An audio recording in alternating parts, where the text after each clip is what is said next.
Dios les bendiga, mis amados hermanos y amigos. Bendiciones de lo alto. Le habla su hermana en Cristo, Wilmer Rodríguez. Una vez más por acá, por este su espacio, Oasis de Bendición, donde las ricas y poderosas bendiciones de nuestro Dios se derraman por medio de su palabra. Amados hermanos, amigos, ahora seguimos por acá en una serie de devocionales en la carta de nuestro amado hermano Judas.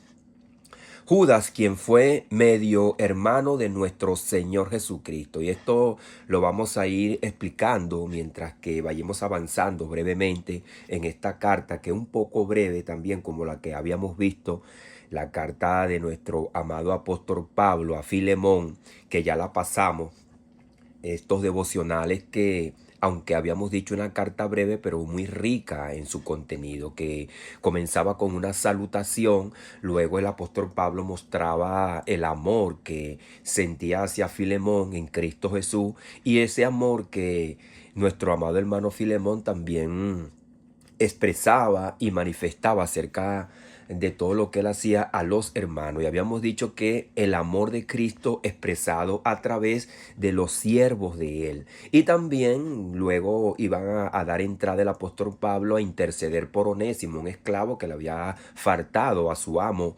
Filemón. Y ahí el apóstol Pablo terminaba con una salutación final.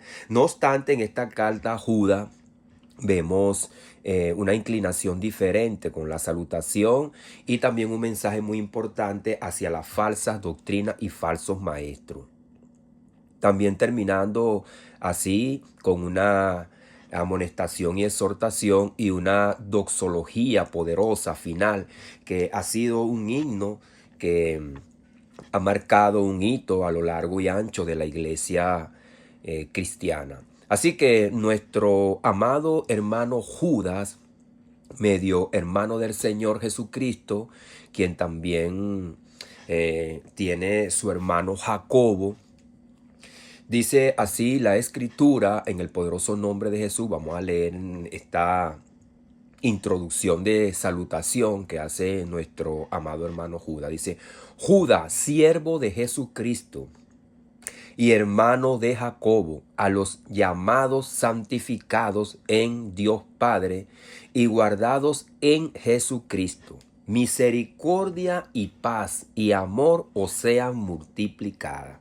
Y es que siempre nuestro amado hermano Judas siempre hace alusión a su mensaje como un cordón de tres pensamientos. Aquí nombra la misericordia, la paz y el amor, o sean multiplicadas. Y también se identifica a Judas como siervo de Jesucristo. Él no se hace llamar apóstol porque él no fue un apóstol, ni tampoco su hermano Jacobo, ya que estos dos personajes eran hermanos de nuestro Señor Jesucristo, en el sentido pues familiar, que eran hijos de María y José.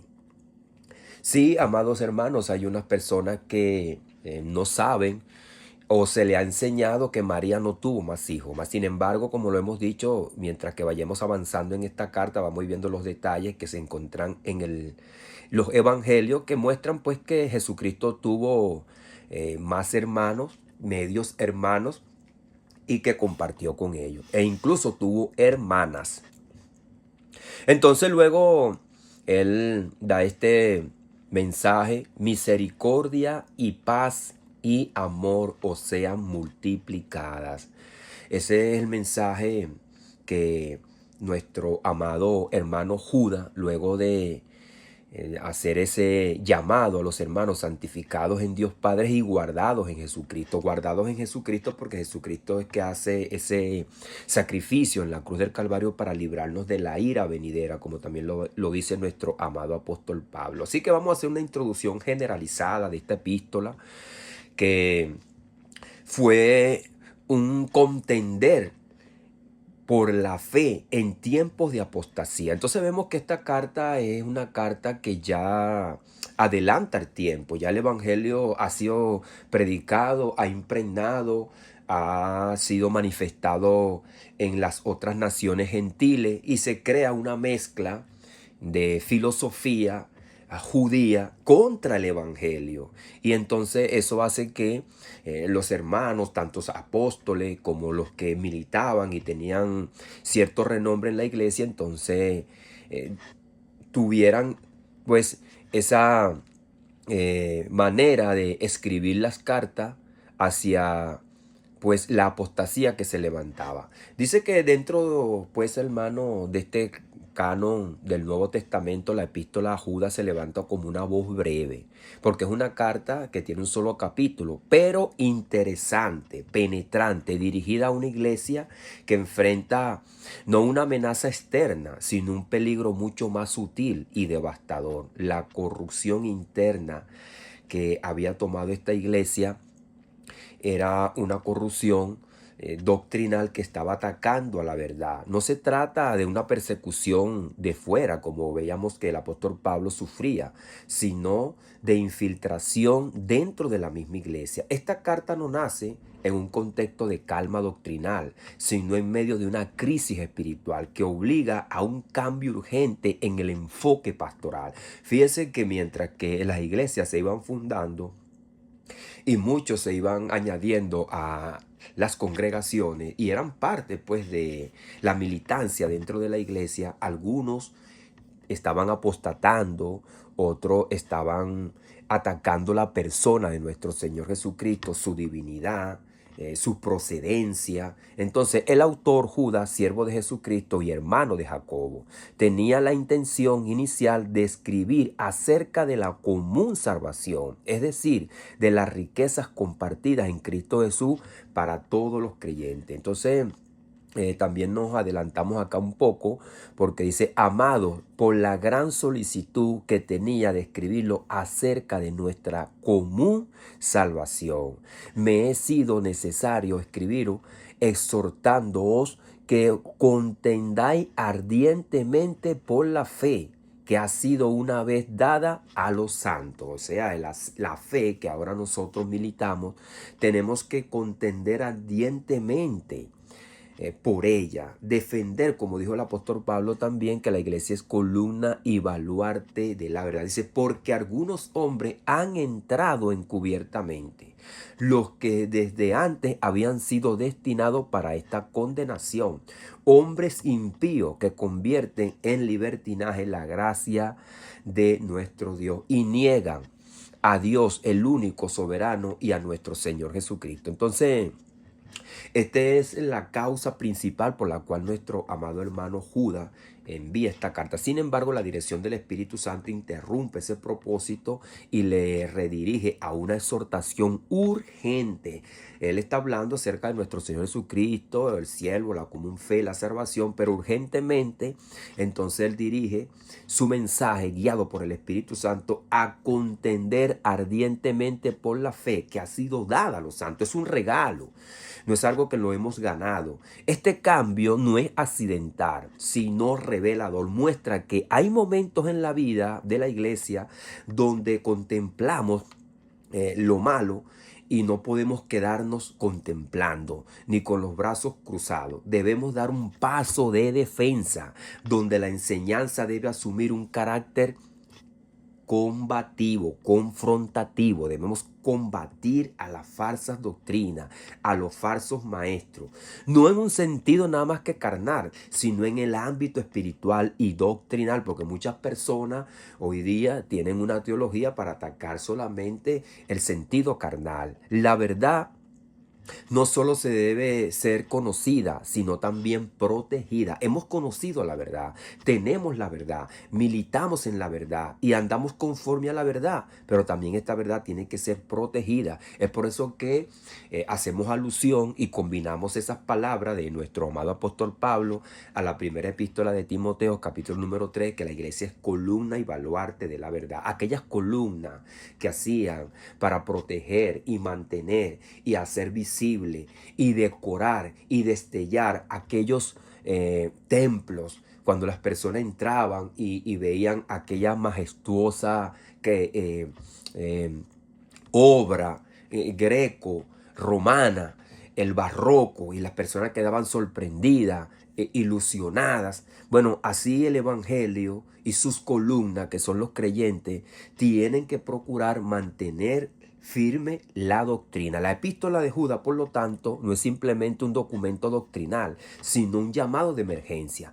Es un manual de discernimiento, una advertencia profética y una guía pastoral que revela que la gracia de Dios, lejos de ser una excusa para el pecado, es una base de una vida santa y separada. Así que no solamente tomamos la palabra de Dios como algo que nos santifica, nos ha librado del pecado, nos ha transformado, sino que también es una base de una vida santa y separada, que no podemos mezclar como muchos hoy día están mezclando falsas doctrinas que ha llevado la iglesia a vivir una vida en la mundanalidad. Aquellos que pervierten esta gracia son identificados no como débiles en la fe, sino como infiltrados que niegan la autoridad soberana de nuestro Señor Jesucristo, el soberano y poderoso Dios. Así también lo identifica nuestro amado apóstol Pablo, a nuestro Señor Jesucristo. A lo largo de esta serie devocional, vamos a desarrollar una exposición progresiva de esta carta, mostrando cómo la escritura misma establece un patrón inmutable. Dios llama, guarda y santifica a su pueblo. Es interesante, Dios llama, guarda y santifica a su pueblo. Hay personas que en el argot popular hay un proverbio que dice: a Dios rogando, pero con el mazo dando. Así que nosotros rogamos a Dios, oramos a Dios, caminamos en la verdad, pero también debemos defender la verdad. Debemos nosotros estar cautelosos. La historia redentora es presentada como testigo del carácter justo de Dios y como advertencia para la iglesia contemporánea. Así que esta gracia redentora que fue manifestada por nuestro Señor Jesucristo y enviada por nuestro Dios, porque Jesucristo fue enviado por Dios, en este contexto la exhortación a contender por la fe no es opcional, es esencial, es una emergencia que nuestro amado hermano Judas envía a los hermanos. No se trata de una lucha por opiniones, tradiciones o interpretaciones humanas, sino por la verdad revelada, completa y definitiva en el Evangelio de Jesucristo. Esta fe no evoluciona ni se adapta a los tiempos. Ha sido dada una vez y para siempre. No cambia, es inmutable. Jesucristo lo dijo, que Él es el mismo de ayer, de hoy y por los siglos. Sin embargo, la carta no se limita a una denuncia tampoco. No es simplemente una denuncia. También ofrece una dirección clara para preservar el creyente en la verdad. En medio del avance de la apostasía, el pueblo de Dios tiene un llamado a edificarse en la fe, a orar en el Espíritu Santo, a mantenerse en el amor de Dios y a ejercitar la misericordia con aquellos que están siendo arrastrados por el error. No podemos quedarnos con los brazos cruzados. Hay que tener misericordia cuando vemos que a nuestros hermanos, un grupo de ellos se lo está llevando la santería, se lo está llevando la brujería, se lo está llevando los vicios, se lo está llevando el evangelio de la prosperidad. Finalmente, entonces, la epístola culmina con una doxología gloriosa que reorienta la mirada del creyente a la seguridad. No descansa en la capacidad humana de resistir, sino en el poderoso y soberano Dios, quien es todopoderoso para guardar sin caída y presentar sin mancha delante de su gloria. De esta manera, Judas establece un equilibrio perfecto entre la responsabilidad y dependencia. El creyente contiende, pero Dios preserva. Aunque nosotros podamos contender contra las falsas enseñanzas y contra los falsos maestros, Dios es quien nos sostiene. Él es la roca. El creyente vela, pero Dios guarda. El creyente lucha, pero la victoria pertenece al Señor. Así que en este cordón de tres pensamientos, nuestro amado hermano Judas va a entretejer esta carta para que nosotros seamos edificados y estemos velando pendiente. Así que esta serie tiene como objetivo exponer de manera sistemática la epístola de Judas, definir doctrinalmente qué significa la fe en el sentido bíblico y de esta manera como base a la verdad, pero también como trompeta de resistencia. Advierte sobre la naturaleza, característica y consecuencia de la apostasía. Nosotros debemos conocer al enemigo. Cuando una persona está en guerra, entonces colocan un mapa y empiezan también a hacer las estrategias cómo atacar en favor de el ejército que ellos están comandando, pero también cómo atacar en contra de aquel ejército que lo está atacando a ellos. Así que es atacar y contrarrestar el ataque. Advertencia sobre la naturaleza, característica y consecuencia de la apostasía. Mostrar el testimonio del Antiguo Testamento como fundamento del juicio divino, porque también Dios dejó ejemplo en el Antiguo Pacto cómo fueron entonces castigadas estas personas también que fueron apóstatas y atacaron a los profetas en el Antiguo Pacto. Así que quedó un ejemplo. Y también pone hasta el ejemplo de Noé. Establecer principios claros de discernimiento espiritual, porque esto es importante, cómo discernir entre lo bueno y lo malo, como dice nuestro amado hermano Isaías en el capítulo número 5. Hay de los que lo bueno le dicen malo y a lo malo bueno, a lo amargo dulce y a lo dulce amargo. ¿Por qué? Porque no saben discernir. ¿Cómo discernimos nosotros lo bueno de lo malo? Con la verdad de la palabra. Presentar una estrategia bíblica para preservar la perseverancia del creyente y exaltar la soberanía de Dios como garantía final de la salvación. La serie se desarrollará en estas partes: la identidad y seguridad del creyente de Judas, capítulo número 1, versículo 1-2, el llamado a la santificación y a perseverar en Jesucristo como fundamento de exhortación. El llamado a contender por la fe, Judas, versículos 3 y 4, la fe como cuerpo doctrinal y la urgencia de la defensa frente a la infiltración del error. Es un error que se infiltra y que si lo dejamos correr, entonces es como el río que lleva agua abajo y va contaminando todo. Fíjese que la carta a los hebreos dice que una raíz de amargura contamina, así que nosotros debemos de tener cierta alusión a lo que nuestro amado hermano Judas nos está diciendo para también tener nosotros un discernimiento. El testimonio del juicio en la historia. Judas, versos 5 al 10, Israel, Los Ángeles y Sodoma como ejemplo del juicio. De la rebelión, o sea, hubo una rebelión en la antigüedad, pero Dios trajo castigo. La naturaleza de los falsos maestros, verso 11 al 16, el carácter, motivaciones y el destino final de los apóstatas, porque también hay un castigo, como estamos diciendo. La perseverancia del creyente en medio del error, aunque nosotros quizás estemos bombardeados, es como el militar que van cayendo las bombas, vienen las metrallas, vienen aquellos grandes ejércitos, pero sigue adelante, sigue marchando, sigue con las botas puestas. El cristiano va con las botas puestas, las botas del apresto del evangelio. Entonces, la perseverancia del creyente en medio del error, edificación, oración, esperanza y misericordia como respuesta práctica. Versículo 17 al 23. La seguridad final en la soberanía de Dios, la doxología como culminación teológica, Dios guarda, sostiene y glorifica. Entonces, en este enfoque vamos a ver la gracia de Dios no que contradice la santidad, sino más bien que la produce. Así que ellos estaban pues contradiciendo la gracia del Señor. Es como el apóstol Pablo también sacó su carta a los romanos. Es pecado la gracia, porque mientras que nosotros estamos en la gracia vamos a pecar más para que la gracia abunde. De ninguna manera, dice el apóstol Pablo, y es lo que Judas más o menos también está diciendo acá, porque hay personas que estaban convirtiendo la gracia de nuestro Señor Jesucristo también en un libertinaje. Así que pecaremos para que la gracia abunde. Esa es una pregunta que el apóstol Pablo se las hizo a los romanos.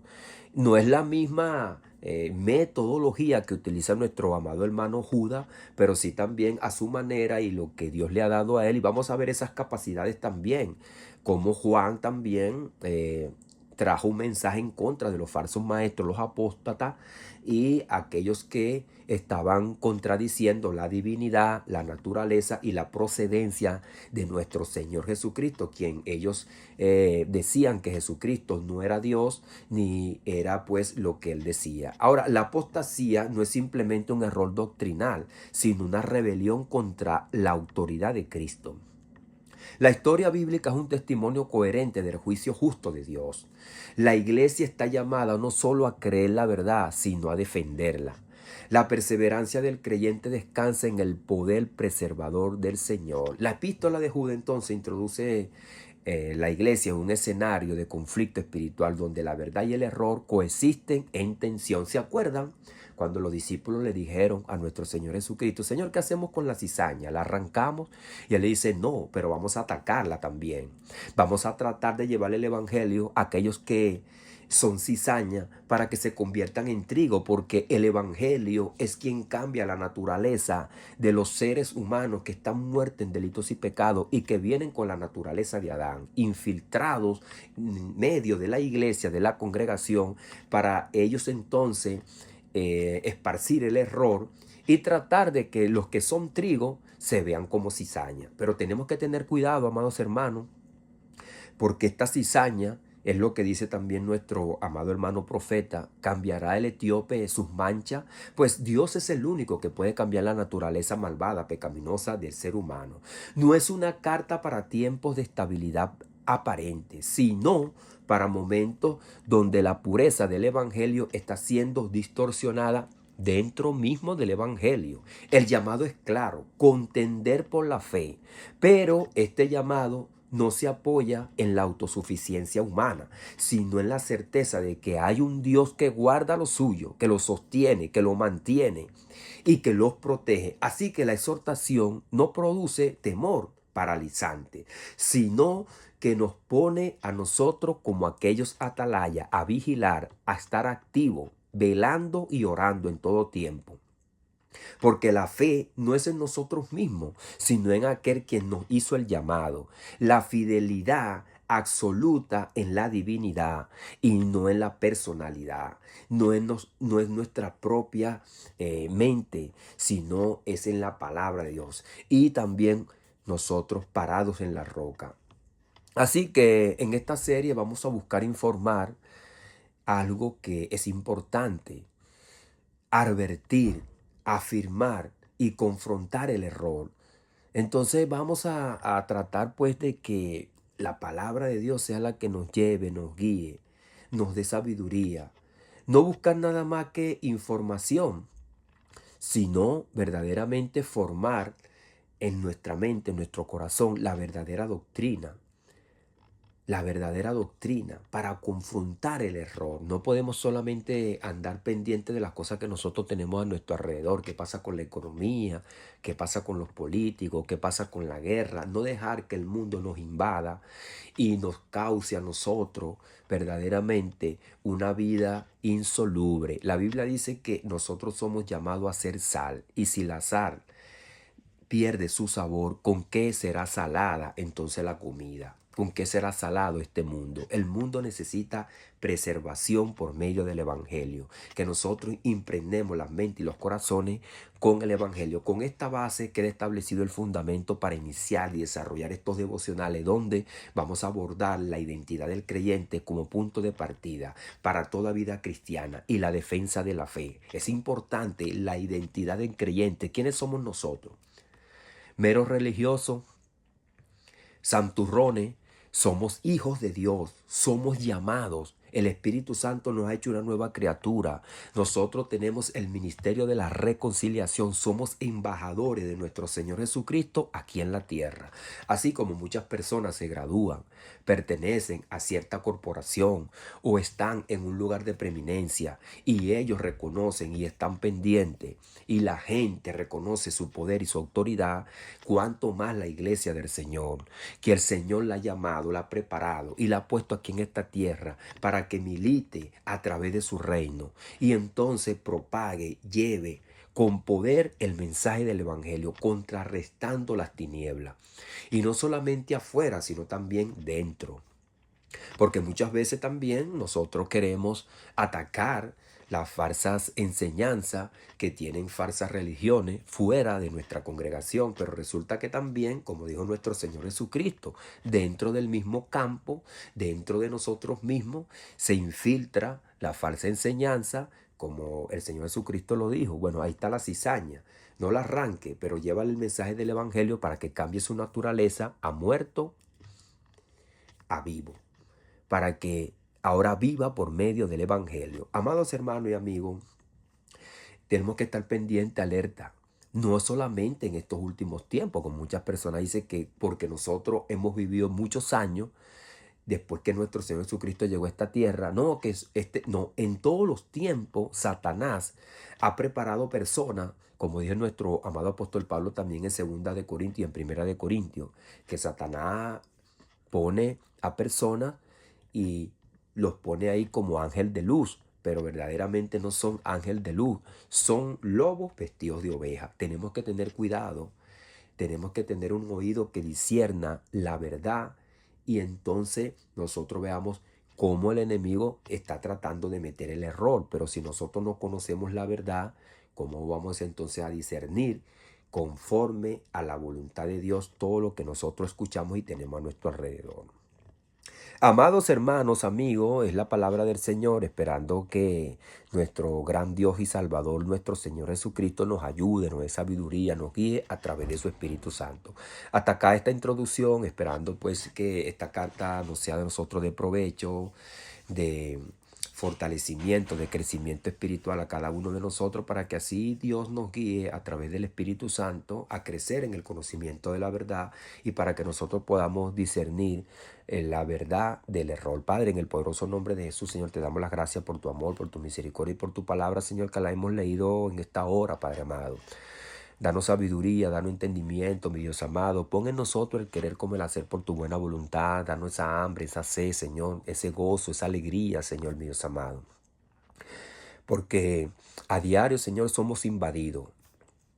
Invadidos no solamente por el mundo, sino también por falsas doctrinas que el enemigo, Señor, mi Dios amado, a diario va preparando para que así, Señor, mi Dios amado, enfriar al pueblo, cegar al pueblo, pero tu palabra dice que nosotros somos llamados a ser luz, a ser sal, que no nos apaguemos, que no quedamos insolubles, sino que tu palabra, Señor, sea la que nos avive, avivar el fuego del don de Dios que está en cada uno de nosotros, porque tu palabra lo dice que cada uno de nosotros tiene un don, tiene un llamado. Tú nos has guardado, Señor, hasta ahora. Nos has dado sabiduría, nos has dado entendimiento, pero no basta con el ayer. Es todos los días, Señor, que nosotros debemos estar pendiente y latente a nuestro alrededor, lo que está pasando, lo que surge a nuestro alrededor. El enemigo, con todas las cosas que está sucediendo, muchas veces quiere traer pánico, desasosiego, zozobra, enfriamiento, desmotivación, desánimo por la economía, las guerras, las situaciones, la política. Ayúdanos, Señor. Danos fuerza. Tú dices en tu palabra que nosotros debemos confiar y estar parados en la roca, porque lo que venga, río, agua, venga fuego, como dice nuestro amado hermano Isaías también, aunque pase por las aguas, aunque pase por el fuego, y lo que dijo Jesús, aquellos que están parados sobre la roca, aunque vengan tempestad, aunque vengan vientos, van a permanecer firmes para siempre. Por eso te damos las gracias, Padre, en el poderoso nombre de Jesús. Amén y amén. Dios les bendiga, Dios les guarde, mis amados hermanos y amigos. Le habló su hermano en Cristo, Wilmer Rodríguez, una vez más por acá, por este su espacio, Oasis de Bendición, donde las ricas y poderosas bendiciones de nuestro Dios se derraman por medio de su palabra. No obstante, también les invitamos a que usted visite nuestra página en YouTube, Oasis de Bendición, donde también encontrará otros temas como una serie que estamos pasando, La Iglesia y la Verdad, donde hay muchos acontecimientos a nivel mundial. Y estamos hablando acerca de la verdad y la profecía, donde hay muchas personas que especulan por todas las cosas que están pasando y debemos estar firmes. Y como le habíamos comentado, nosotros estamos llamados es a hablar la verdad. También estamos en el canal de TikTok y en el canal de YouTube como Wilmer Rodríguez y en TikTok como Oasis de Bendición. Dios les bendiga, Dios les guarde, bendiciones de lo alto.